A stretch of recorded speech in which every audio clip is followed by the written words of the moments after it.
So hello everyone, my name is Himanshu Singh Patwal. आज basically हम class 11th में जो हमारा पोर्शन स्टार्ट हुआ था already, form of business organisation, उसी को थोड़ा आगे ले जाने वाले हैं, right. Will be discussing about that, क्योंकि हमने ऑलरेडी पार्ट्स कर लिया। आपका सोल प्रोप्राइटरशिप के बारे में पढ़ लिया, आपका पार्टनरशिप के बारे में पढ़ लिया, कोऑपरेटिव सोसाइटी पढ़ लिया, कंपनी के बारे में भी पढ़ लिया। आज हम लास्ट टॉपिक इसका करने वाले हैं, that is the types of company. उसके बाद ये टॉपिक जो है ओवर हो जाएगा, राइट। तो अभी तक हमने सारी चीजें देख ली है, ओवरव्यू ले लिया। अब हम आज करने वाले हैं टाइप्स ऑफ कंपनी, उसी के बारे में हम डिस्कशन करते हैं। तो I share my board with you, right. So उसके बाद हम डिस्कशन एक बार करते हैं, उसको आगे ले जाते हैं, ठीक है। तो अभी तक अगर हम बात करें पर्टिकुलरली, हमने जो बात अभी तक कर ली है उसकी बात कर लेते हैं कि हमने क्या बातें कर ली है, ठीक है। तो हमारा फॉर्म्स ऑफ बिजनेस जो आपका स्टार्ट हुआ था, ठीक है, बिजनेस। तो हमने ऑलरेडी जो फॉर्म्स ऑफ बिजनेस देखे थे उसी के बारे में चर्चा है। हमने ये देख लिया था सोल प्रोप्राइटरशिप क्या बोलते हैं, ठीक है। हमने वी हैव ऑलरेडी सीन कि भाई पार्टनरशिप के बारे में क्या चर्चा हुई है। हमने कोऑपरेटिव सोसाइटी के बारे में देख लिया, ठीक है। हमने इवन जॉइंट स्टॉक जो कंपनी है आपकी, उसके बारे में भी हमने ऑलरेडी देख लिया। अब हम इसके टाइप देखने वाले हैं कि कितने तरह के होते हैं। इसके टाइप देखेंगे कि क्या कंपनी होती है, क्या इट्स ऑल अबाउट। आपने मेनली जो सुने होंगे, दो टॉपिक सुने होंगे जब भी आप कंपनीज की बात करते हैं। आपने सुना होगा कि भैया एक आपकी पब्लिक कंपनी होती है और एक आपकी प्राइवेट कंपनी होती है, ठीक है। तो इन्हीं दो टाइप्स के बारे में आज आप पढ़ने वाले हो, चर्चा करने वाले हो कि what is public and what is private company, ठीक है। तो इसकी कुछ टर्म्स एंड कंडीशन, जैसे कंपनीज की अगर मैं बात करूं, तो कंपनी मैंने आपको ऑलरेडी बताया था। कंपनी का मतलब इंडिया में अगर आप किसी को कंपनी बोल रहे हो तो कंपनी का मतलब क्या है, ये रजिस्टर्ड होनी चाहिए, ठीक है। ये रजिस्टर्ड होनी चाहिए। कंपनीज एक्ट 2013 जो आया था आपका, या कंपनीज एक्ट जो इससे पहले 1956 आया था, राइट। इन दोनों में से किसी में रजिस्टर्ड होनी चाहिए, या इससे पहले कोई कंपनीज जो एक्ट आए थे उसमें रजिस्टर्ड होनी चाहिए, तो उसे हम इंडिया में कंपनी बोलते हैं, राइट। आपको समझ आ रही है बात क्या हो रही है। मैंने आपको बताया था कंपनी का मतलब यह है कि एक सेपरेट लीगल एंटिटी है। सेपरेट लीगल एंटिटी का मतलब क्या है कि भैया ऑनर अलग है, ऑनर अलग है और कंपनी जो खुद है वो अलग है, ठीक है। तो जो भी आप बिजनेस ट्रांजेक्शन है, जो भी कंसर्न आप डील करते हो या डिस्कस करते हो, वो कंपनी के पॉइंट ऑफ व्यू डिस्कस करते हो, ना कि ऑनर के पॉइंट ऑफ व्यू, राइट। तो अभी इसी को थोड़ा आगे ले जाते हुए हम ये देखेंगे टाइप्स ऑफ कंपनी किस प्रकार की होती है, क्या क्या चीजें होती है, क्या क्या डिफरेंस होता है दोनों में। ये सारी चीजें हम चर्चा करने वाले हैं, ठीक है। प्राइवेट कंपनी होगी, एक हमारी पब्लिक लिमिटेड कंपनी होगी, ठीक है। तो कंपनी आपको पता है कंपनी क्या होती है, जो कंपनीज एक्ट अपना जो है 2013 उसमें रजिस्टर्ड है, ठीक है। और इसके अलावा जो कंपनी के टाइप हो गए, दो टाइप हो गए, एक होगी प्राइवेट कंपनी है और एक होगी पब्लिक कंपनी, ठीक है जी। यहाँ पे होड़ किस बात की लगी हुई है कि भैया मुझे पब्लिक कंपनी में जॉब चाहिए। Are you getting my point. तो सबसे पहले समझते हैं दोनों में डिफरेंस क्या है, ठीक है। देखो, सबसे पहले जब हम प्राइवेट कंपनी की बात करते हैं, ठीक है, जैसे हमने बात करी थी पार्टनरशिप की, हमने बात करी थी पार्टनरशिप की। तो पार्टनरशिप में मैंने आपसे बोला था दो या दो से अधिक अगर मेंबर है तो वो सीधे सीधे एक एग्रीमेंट बनाएंगे। एक एग्रीमेंट बनाने के बाद, चाहे वो वर्बल हो या फिर वो ओरल हो, राइट, तो वो उनका पार्टनरशिप वहां पे बन गई, ठीक है। कोई रजिस्ट्रेशन की जरूरत नहीं है। लेकिन कंपनी के केस में ऐसा नहीं होता है। कंपनी के केस में you have to register with the companies act 2013, ठीक है। इसका प्रॉपर आपका जब एक आप फाइल डालते हो, नेम अप्रूव होता है, सब कुछ होता है, एक सर्टिफिकेट ऑफ इनकॉर्पोरेशन मिलता है आपको, सीओआई मिलता है, ठीक है। सर्टिफिकेट ऑफ इनकॉर्पोरेशन मिलेगा, उसके अकॉर्डिंगली आप कंपनी जो है स्टार्ट कर सकते हो। तो प्राइवेट कंपनी में क्या होता है, प्राइवेट कंपनी में जो मिनिमम मेंबर की रिक्वायरमेंट होती है वो दो होती है, ठीक है। मतलब दो मिनिमम मेंबर होने चाहिए। अगर आपने सोचा है कि आपको एक प्राइवेट कंपनी बनानी है तो आपके पास दो मिनिमम मेंबर होने चाहिए। क्या सर इसमें कोई मैक्सिमम लिमिट भी होती है? हाँ जी, इसमें मैक्सिमम लिमिट होती है 200 की, ठीक है जी। मैक्सिमम लिमिट कितनी होती है? 200 की। यहाँ पे जब पार्टनरशिप में हम बात कर रहे थे 50 की मैक्सिमम लिमिट थी, ठीक है। अगर 50 से ऊपर है तो तू कन्वर्ट करा ले अपने आप को प्राइवेट कंपनी में, ठीक है।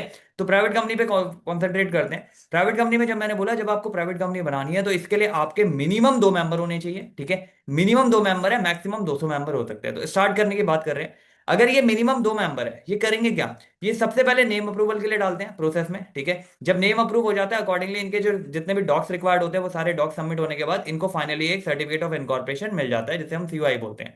तो जिस दिन इन्हें सीओआई मिल गया, जिस भी दिन इन्हें सीओआई मिल गया, उसके बाद ये अपना बिजनेस स्टार्ट कर सकते हैं। Are you getting my point. जब भी सीओआई मिल गया उसके बाद अपना बिजनेस स्टार्ट कर सकते हैं, ठीक है।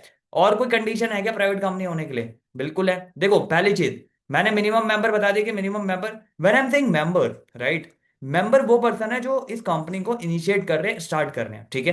तो इस मेंबर की गिनती में जब हम काउंटिंग करेंगे मेंबर को, तो इसमें कोई एम्प्लॉय नहीं आएगा, ठीक है। अब एम्प्लॉय चाहे अभी काम कर रहा हो, प्रेजेंट हो या फिर पास्ट हो, कोई भी एम्प्लॉय इसकी कैटेगरी में नहीं आएगा। मेंबर मतलब only member who is the people to initiate this business, who is actually putting their money, hard earn money to run the business, right. तो उसमें एम्प्लॉय नहीं आते हैं। तो मेंबर की बात हमने कर ली कि मिनिमम आपके दो होते हैं, मैक्सिमम आपके 200 होते हैं, ठीक है। इसके बाद देखो कंपनी जब भी आती है ना, कंपनी का नाम जब भी आ जाता है तो आपके डायरेक्टर्स होते हैं, जैसे हमने वहां पे बात करा था टॉप लेवल, राइट। जो भी आपके डिसीजन लेते हैं वो आपके बोर्ड्स लेते हैं, ठीक है, बोर्ड ऑफ डायरेक्टर्स लेते हैं, राइट। तो यहाँ पे जो बोर्ड ऑफ डायरेक्टर की बात करें तो मिनिमम जो मेंबर होते हैं बोर्ड ऑफ डायरेक्टर में, वो 2 मेंबर होने चाहिए। तो एक बात तो मुझे समझ में आ गई कि जब मैं प्राइवेट कंपनी की बात कर रहा हूँ, स्टार्ट करने के लिए भी मुझे मिनिमम कितने चाहिए, 2। और डायरेक्टर भी कितने चाहिए, 2। Are you getting my point? तो ये तो समझ आ गया, स्टार्ट करने के लिए मिनिमम 2 और डायरेक्टर भी मुझे मिनिमम 2 चाहिए, ठीक है। ये तो बात समझ में आ गई। अब ध्यान से सुनना, क्योंकि प्राइवेट कंपनी है, ठीक है, as the name suggested private company, तो ये कभी भी पब्लिक में शेयर इशू नहीं करते। पब्लिक में अपने जो शेयर है कंपनी के वो इशू नहीं करते हैं, रिस्ट्रिक्टेड होता है इनको पब्लिक में शेयर इशू करना, ठीक है जी। मतलब ये पब्लिक से पैसा नहीं उठा सकते, ये मैक्सिमम जो पैसा उठा सकते हैं वो अपने जो 200 मैक्सिमम अप टू लिमिट है इनकी, उन मेंबर से पैसा ले सकते हैं। Are you getting my point way I am coming from? तो यहाँ पे क्या करेंगे, अपने जो 200 मेंबर है इनसे पैसा ले सकते हैं, पब्लिक में नहीं दे सकते हैं, ठीक है, इनका पर्टिकुलरली। अब यहाँ पे क्या हो रहा है, यहाँ पे हमने बात करी कि मिनिमम क्या है, मैक्सिमम क्या है, डायरेक्टर कितने रिक्वायर्ड है। ट्रांसफर ऑफ शेयर की जब मैं बात करूं तो ट्रांसफर ऑफ शेयर मेंबर, मान लो अभी तो मैंने बोला पैसे ले ही नहीं सकता पब्लिक से, अब मेंबर ने, जो मेंबर ऑलरेडी बन गया है प्राइवेट कंपनी का, क्या वो अपना शेयर ट्रांसफर कर सकता है? ट्रांसफर ऑफ शेयर पॉसिबल है? वो भी पॉसिबल नहीं है। तो मेंबर्स अपने शेयर ओपन मार्केट में ट्रांसफर किसी को भी नहीं कर सकता, that is restricted. Are you getting my point? तो शेयर भी इसके क्या होंगे, ट्रांसफर नहीं हो पाएंगे। तो अभी मैंने प्राइवेट लिमिटेड कंपनी में आपकी जो बात करी है उसमें हमने सिंपल सी बात ये रखी है कि भैया मिनिमम 2 मेंबर होने चाहिए, मैक्सिमम आपके 200 मेंबर की लिमिट दे रखी है, ठीक है। ये जो भी आपका फॉर्मेलिटीज होती है, आपने नेम अप्रूव कराया, उसके बाद डॉक्यूमेंटेशन जो रिक्वायर्ड थे वो दिया, आपका सर्टिफिकेट ऑफ इनकॉर्पोरेशन मिल गया, आपने बिजनेस स्टार्ट कर दिया, ठीक है। बिजनेस स्टार्ट करते हुए आपको ये ध्यान देना है कि मिनिमम आपके जो मेंबर है वो 2 होने चाहिए, जिसमें एम्प्लॉय इंक्लूड नहीं होते। मिनिमम डायरेक्टर जो होने चाहिए वो 2 होने चाहिए, सेम है एज मेंबर रिक्वायर्ड है 2, तो डायरेक्टर भी 2 ही रिक्वायर्ड है मिनिमम, ठीक है। इसके अलावा हमने बात करी थी आपको कि आपके जो प्राइवेट कंपनी के जो शेयर है वो पब्लिक में शेयर इशू नहीं कर सकता, ठीक है। They can't issue the share in the general public purpose, के लिए वो शेयर इशू नहीं कर सकता। इवन जो मेंबर्स को भी शेयर मिला है प्राइवेट कंपनी में पर्टिकुलरली, वो भी ट्रांसफरेबल नहीं होता इजीली इन द मार्केट, ठीक है। यहां तक बात समझ में आ रही है, क्या बात हो रही है? अब यहां तक तो हमें बात समझ में आ रही है कि जो प्राइवेट कंपनी में ये सारी चीजें फॉर्म होती है। अब आगे देखते हैं आगे क्या चर्चा कह रहा है, ठीक है। आगे बेसिकली कहना चाह रहे हैं कि जो भी आपकी प्राइवेट कंपनी होगी, जो भी प्राइवेट कंपनी होगी उसके एंड में जो सफिक्स आ रहा होगा, राइट, एक होता है प्रीफिक्स, एक होता है सफिक्स। तो सफिक्स लिखा आ रहा होगा वो प्राइवेट लिमिटेड लिखा आना कंपलसरी है। प्राइवेट लिमिटेड अगर नहीं लिखा है तो that is not a private company, that will not considered as a private company. तो प्राइवेट कंपनी कंसीडर करने के लिए कंपनी के नेम के एंड में जो सफिक्स आएगा जिससे कंपनी एंड होगी, that should be private limited. आपको समझ आ रही बात क्या हो रही है? तो जिससे कंपनी एंड होगी उसको हम क्या बोलते हैं, प्राइवेट लिमिटेड, ठीक है जी। ये बात क्या हो रही है यहाँ पे, ठीक है। तो यहाँ पे हम क्या बात कर रहे थे, यहाँ पे हम बात कर रहे थे कि भैया प्राइवेट कंपनी के अंदर क्या क्या चीजें रिक्वायर्ड होती है, ठीक है। तो मिनिमम मेंबर आपको समझ आ गया कि 2 होते हैं, मैक्सिमम आपको समझ आ गया 200 होते हैं, डायरेक्टर थे 2 चाहिए मिनिमम, राइट। और यहाँ पे सबसे मेन बात ये होती है कि प्राइवेट कंपनी जो है, कभी भी देख लेना, प्राइवेट कंपनी के पास कोई राइट नहीं होता कि वो पब्लिक इशू कर सके, ठीक है। जब भी आप पब्लिक इशू करते हो, पब्लिक इशू का मतलब क्या है, आप जनरल पब्लिक से डिमांड कर रहे हो कि भाई आप हमारे शेयर खरीदो, ठीक है, उनको इशू कर रहे हो शेयर डिबेंचर जो मर्जी है, जो आप दे रहे हो उसके बदले पैसा उठा रहे हो वहां से, तो ये प्राइवेट कंपनी नहीं कर सकती। ये पैसा किससे ले सकती है, ओनली अपने मेंबर से। Are you getting my point? और मेंबर के पास रिस्ट्रिक्शन है, मेंबर के पास रिस्ट्रिक्शन क्या है कि ये अपने शेयर ट्रांसफर नहीं कर सकता, ठीक है। आपको समझ आ रही है, दोनों तरफ से रिस्ट्रिक्शन है। कंपनी डायरेक्टली पब्लिक के पास जाके पैसा नहीं मांग सकती, दूसरा मेंबर भी अपने शेयर किसी और को ट्रांसफर नहीं कर सकते, ठीक है, उस पर भी रेस्ट्रिक्शन होती है। अब देखो एक कॉन्सेप्ट इसमें आता है आपका, ये सारी चीजें समझ आ गई हमें, ठीक है जी। अब जब भी आप कंपनी बनाते हो, ठीक है, अगर आपकी प्राइवेट कंपनी है तो मान लो एबीसी पार्टनर थे, एबीसी मिलके एबीसी कंपनी बनाने का सोचा, तो एबीसी लास्ट जो आपका एक होता है ना सफिक्स, वो आएगा प्राइवेट लिमिटेड। ये कंपलसरी है, if you are a private company तो you need to put this suffix, right. पूरा लिखना होता है प्राइवेट कंपनी, प्राइवेट लिमिटेड, ठीक है जी, तब जाके आप प्राइवेट कंपनी माने जाओगे। तो ये सफिक्स कंपलसरी होता है, ठीक है जी। एक पॉइंट और आता है इसमें, जब होता है इंडेक्सेशन का एक कॉन्सेप्ट होता है, ठीक है। इंडेक्सेशन का कॉन्सेप्ट की अगर बात करूं, जैसे मान लो आप कभी नोटबुक बनाते हो, ठीक है, you are creating a notebook, तो आप उसमें पहले दूसरे पेज में एक इंडेक्स बनाते हो, ठीक है। आप लिखते हो कि भाई पहले नंबर सीरियल में पहले पेज पे ये पर्टिकुलर काम हुआ है तो आपको दिख जाता है, ठीक है। दूसरे पे ये काम हुआ है तो आपको पता लग जाता है इस पेज पे ये काम है। ऐसे ही आप जब बुक्स खरीदते हो तो बुक्स में भी आपको सबसे पहले पेज पे क्या दिखता है, इंडेक्स दिखता है। तो इंडेक्स में होता क्या है, इंडेक्स में ये पता होता है कि भाई कौन सा चैप्टर कौन से नंबर पे है, ठीक है, और कौन से पेज नंबर से उसकी शुरुआत है और कौन से पेज नंबर पे वो ऐड हो रहा है, ये सारी चीजें आपके लिखी होती है। ऐसी मेंबर का भी इंडेक्सेशन करना होता है, इंडेक्स ऑफ मेंबर जो होता है ऐसी कंपलसरी होता है। लेकिन प्राइवेट कंपनी में ये चीज कंपल्शन नहीं होती है। अब ध्यान से सुनना, इंडेक्सेशन का कॉन्सेप्ट ये कहता है, इंडेक्सेशन का कॉन्सेप्ट ये कहता है कि भैया अगर किसी कंपनी के भीतर 50 से ज्यादा मेंबर है, ठीक है, 50 से ज्यादा मेंबर है, तो इंडेक्सेशन कंपलसरी हो जाती है, ठीक है।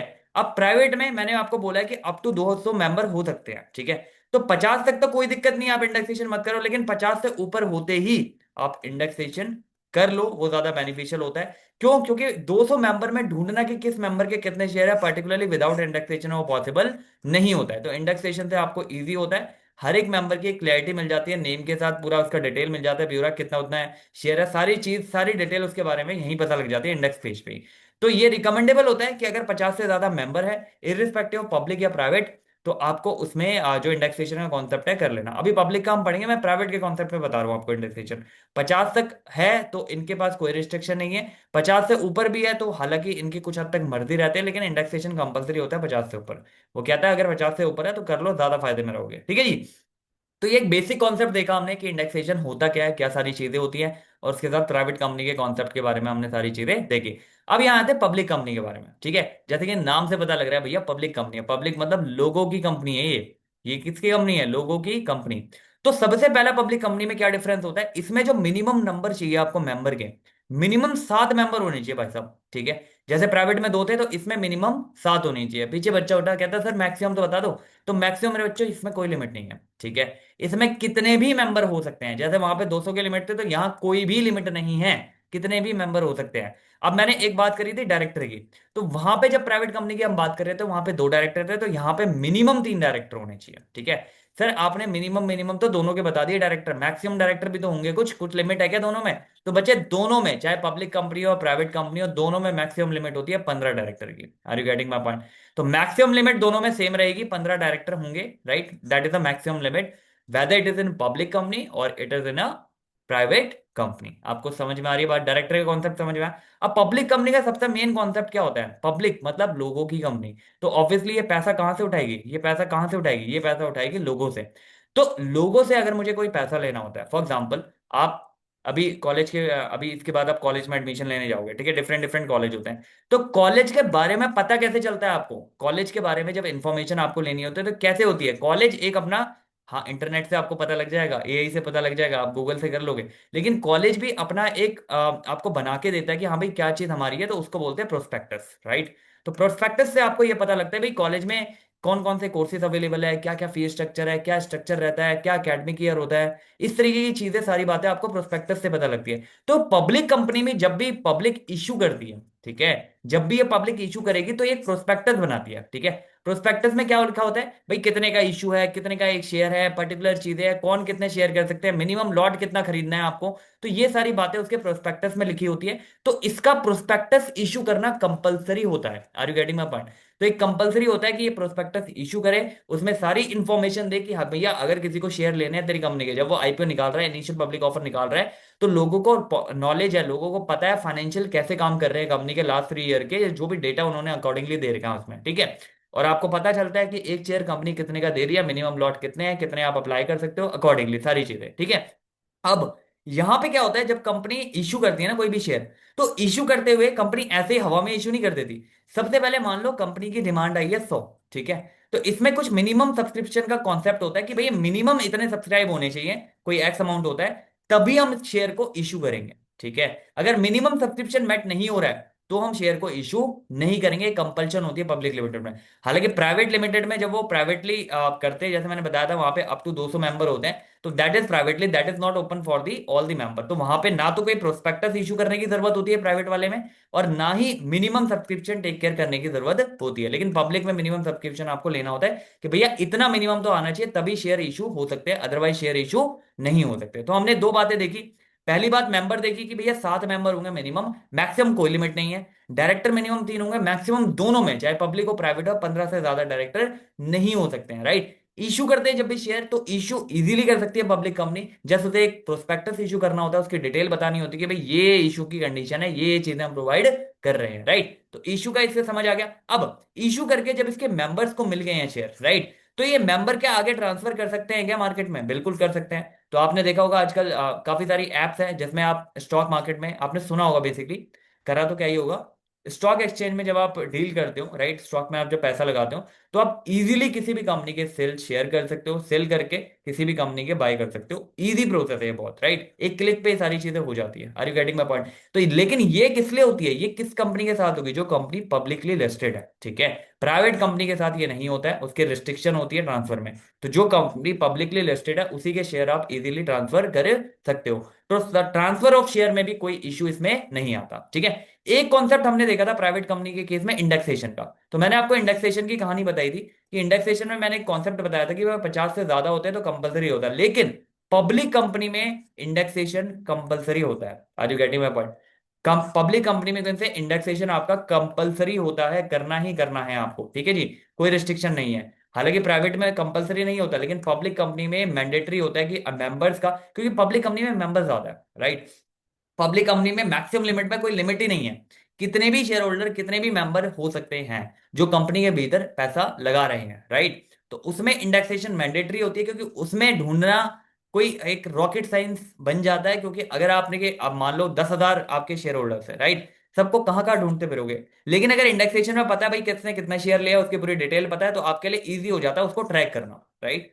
तो वहां पे इंडेक्सेशन आपका काम करता है, ठीक है। तो मेजर डिफरेंस आपको पता चले पब्लिक और प्राइवेट कंपनी में। तो मेजर डिफरेंस ये है कि भाई पब्लिक कंपनी शेयर इशू करती है, पब्लिक से पैसा उठाती है और वो लगाती है अपने बिजनेस में। प्राइवेट कंपनी के पास वो लाभ नहीं होता है, ठीक है जी। पब्लिक कंपनी, हालांकि दोनों के ही फाइनेंशियल, अगर आप बात करो कि फाइनेंशियल करना है, तो पब्लिक कंपनी के इजीली अवेलेबल हो जाते हैं, क्योंकि पब्लिक कंपनी खुद इशू करती है, खुद अपनी साइड पे दिखाती है। प्राइवेट कंपनी के भी आप थोड़ी मेहनत करोगे तो सारे डॉक्यूमेंट निकल जाते हैं, ठीक है। कोई ऐसी बड़ी चीज नहीं है। तो कंपनी अगर बनाई है तो उसके डॉक्यूमेंट इजीली अवेलेबल हो जाते हैं। थोड़ा सा खर्चा करना पड़ सकता है प्राइवेट कंपनी में, नॉमिनल कुछ खर्चा उसके फाइनेंशियल निकालने के लिए, राइट, लेकिन वो निकल जाते हैं। अब पब्लिक कंपनी की बात करूँ तो वो तो खुद इशू करती है अपनी वेबसाइट पर, इनकी वेबसाइट पे ही आपको दिख जाएंगी, राइट, कि कैसा फाइनेंशियल ये परफॉर्म कर रहे हैं। क्योंकि इनको कंपल्शन होता है, पब्लिक को दिखाना होता है कि भैया हमारी कंपनी कैसा काम कर रही है, ठीक है। पब्लिक मतलब ये लोगों की कंपनी है भाई साहब, आपको समझ आ रही है? तो अभी आपको ये दो टाइप्स की कंपनी पढ़नी है। कंपनी और भी तरह की होती है, ठीक है। मेजरली जो कैटेगराइज होती है वो प्राइवेट और पब्लिक कंपनी की कैटेगरी में आपकी आएगी। आपको बात समझ में आ रही है क्या हो रही है? तो प्राइवेट और पब्लिक, आई होप आपको समझ में आया हो। मिनिमम मेंबर समझ में आए होंगे, डायरेक्टर समझ में आए होंगे, राइट। ट्रांसफर हो सकता है शेयर का या नहीं हो सकता, किस तरीके से हो सकता है, वो सारी चीजें समझ आएगी। तो यही है टाइप ऑफ कंपनी में जो आपका कॉन्सेप्ट था। छोटा सा कॉन्सेप्ट है, जैसे मैंने पहले भी बताया। कुछ क्वेश्चन कर लेते हैं तो आपकी एक अंडरस्टैंडिंग इसमें बन जाएगी, क्लियरिटी, राइट। देखो क्या कहता है जी। सबसे पहले कहता है जी maximum number of member permitted in private limited. हमें पता है 200 मेंबर है, तो 200 पे टिक करके आगे बढ़ो, आगे बढ़ो। एक एग्जीक्यूटिव है प्राइवेट लिमिटेड कंपनी का, ठीक। हाँ, एक चीज और, यहां पे जब मैंने बात करी थी कि यहां पे मैंने कहा था कि जो भी कंपनी है उसका सफिक्स किससे एंड हो रहा होगा? प्राइवेट। यहां पे किससे? लिमिटेड, ठीक है। यहां पे किससे खत्म हो रहा होगा? लिमिटेड। पब्लिक लिमिटेड नहीं, लिमिटेड, जैसे एबीसी लिमिटेड। आपको समझ आ रही है? और अगर यही कंपनी प्राइवेट होती तो क्या होता? एबीसी प्राइवेट लिमिटेड, ठीक है। ये फर्क है दोनों में। तो किसी भी कंपनी के अगर लास्ट में लिमिटेड शो कर जाए तो समझ जाना that is the public company, right. जो रजिस्टर है आरओसी में, जो रजिस्टर्ड हो रखा है, उसका रजिस्टर कंपनी में as a public company registered हो रखी है वो, ठीक है। आपको समझ में आ रही बात क्या हो रही है? इसमें कंपनी का कॉन्सेप्ट ही बहुत डीप डाउन है, बट अभी मोटे मोटे तौर पे आपको समझना है कि भैया दो तरह की कंपनी होती है, पब्लिक और प्राइवेट, खत्म, ठीक है। जो प्राइवेट कंपनी है उसमें पीछे लिखा होगा प्राइवेट लिमिटेड, और जो पब्लिक कंपनी है उसमें प्राइवेट नहीं लिखा होता या पब्लिक भी नहीं लिखा होता, ओनली लिमिटेड लिखा होगा, ठीक है। अब देखो, एक एग्जीक्यूटिव है पब्लिक प्राइवेट लिमिटेड कंपनी का, want to list the company के शेयर वो चाहता है on a public stock exchange में, जैसे आपका जो बॉम्बे स्टॉक एक्सचेंज है या एनएससी है, बीएसई, ये सब चीजें आप पढ़ोगे बाद में। तो वहां पे वो क्या करना चाहता है, उसको जो भी कंपनी के शेयर है पब्लिक स्टॉक एक्सचेंज में लिस्ट कराना चाहता है, ठीक है। That any citizen can buy. Private limited company के लिस्ट कराना चाहता है, तो क्या अलाउ है? कोई अलाउ नहीं है, क्योंकि ये रिस्ट्रिक्टेड ऑलरेडी होते हैं। तो private company do not issue share at all. नहीं, ये इशू करते हैं शेयर, बिल्कुल इशू करते हैं, लेकिन अपने मेंबर्स को। और जो मेंबर्स होते हैं अप टू 200 है, तो ऐसा नहीं है शेयर इशू नहीं करते, ये जनरल पब्लिक को इशू नहीं कर सकते, ठीक है। तो private company is prohibited to inviting the public to subscribe the share, बिल्कुल करेक्ट है। प्राइवेट कंपनी को प्रोहिबिटेड करा गया है कि पब्लिक को वो शेयर इशू नहीं कर सकते। Are you getting my point? I am coming from, आगे बढ़ो। टू स्टार्ट फॉर एग्जाम्पल क्या था, स्टार्ट करने के लिए किसी प्राइवेट कंपनी को, which is the minimum number of director required, मैंने बताया था 2 नंबर आपको डायरेक्टर चाहिए, 2 अगर डायरेक्टर है तो आप इजीली इसको स्टार्ट कर सकते हो। और यही बात अगर मैं पब्लिक लिमिटेड कंपनी के लिए कहता तो वहां पे आपके 3 डायरेक्टर चाहिए होते हैं, ठीक है। आपको समझ आ रही है बात क्या हो रही है? और यही बात मैं मेंबर में कहता, तो मेंबर के केस में, प्राइवेट के केस में आपको 2 मेंबर चाहिए, ठीक है, और पब्लिक के केस में आपको 7 मेंबर चाहिए होते हैं, ठीक है जी। कंफ्यूज मत बता मेंबर और डायरेक्टर में। और मेंबर में एम्प्लॉय इंक्लूड नहीं होते, ध्यान रखना, ठीक है। A member of Alpha private limited company want to sell their share to outsider। अब मेंबर शेयर करना चाहता है अपने आउटसाइडर को विदाउट आस्किंग द बोर्ड। स्टैट्यूटी क्या है, कर सकता है क्या मेंबर? नहीं कर सकता, क्योंकि रिस्ट्रिक्शन है। Perpetual succession commercial restriction on the right of transfer of share, ठीक है। ना कंपनी पब्लिक को इशू कर सकती है, ना कोई इसका मेंबर किसी और को ट्रांसफर कर सकता है, ठीक है। दोनों ही अलाउड नहीं है। समझ में आ रही बात? आगे बढ़ो। So when calculating the maximum membership cap of a private limited company, which category of individual is strictly prohibited? जब आप membership cap लेते हो, मतलब मैक्सिमम मेंबरशिप, मतलब अप टू 200 तक का जो मेंबर का कैटेगरी है वो लेते हो, तो इसमें कौन से लोग काउंट नहीं होते हैं? मैंने आपको बताया था एम्प्लॉय काउंट नहीं होते हैं। तो फॉरेन एक्सचेंज इंस्टीट्यूशन बैंक का present and past employ who hold share while in the employment. कई बार एम्प्लॉय को शेयर जो होते हैं ESOP के थ्रू मिलते हैं। एक कॉन्सेप्ट होता है एम्प्लॉय स्टॉक ऑप्शन, या इसका एक ऑप्शन होगा, आप पढ़ोगे आगे, ठीक है। जब आप कंपनी में काम करते हो, जनरली स्टार्टअप पे जब काम करते हो सॉप दिए जाते हैं, ठीक है। तो एम्प्लॉय स्टॉक ऑप्शन एक ऑप्शन होता है जिसमें एम्प्लॉयज को भी कुछ शेयर दिए जाते हैं ताकि वो डेडिकेटेडली काम करें। तो हो सकता है कुछ प्रेजेंट और पास्ट ऐसे एम्प्लॉय है जिनके पास शेयर है, लेकिन उसको मेंबर की कैटेगरी में हम इंक्लूड नहीं करते हैं, ध्यान रखना, ठीक है। आगे बढ़ो। कहता है जी what is the statutory minimum member की लिमिट है legally incorporated to a public limited company. तो भैया 7 मेंबर चाहिए, उससे कम में मत आ जियो इसे इनकॉर्पोरेट कराने। The following statement are true regarding the maximum member limit of public limited.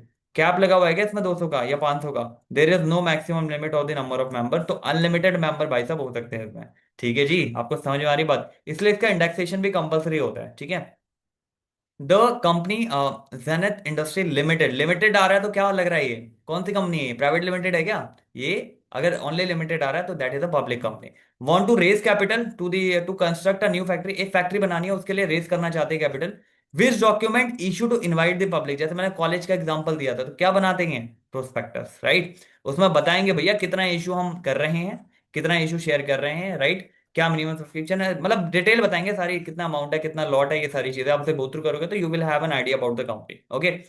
So what is the legal privilege does the share holder of the public company enjoy that is share holder of a private company? Obviously private company का जो share holder member होता है वो share transfer नहीं कर सकता, public company का transfer कर सकता है। तो freely transferable of share without any restriction, ये किसके पास होता है? पब्लिक कंपनी पास। प्राइवेट कंपनी के पास ये एक्सेस नहीं होता है, ठीक है।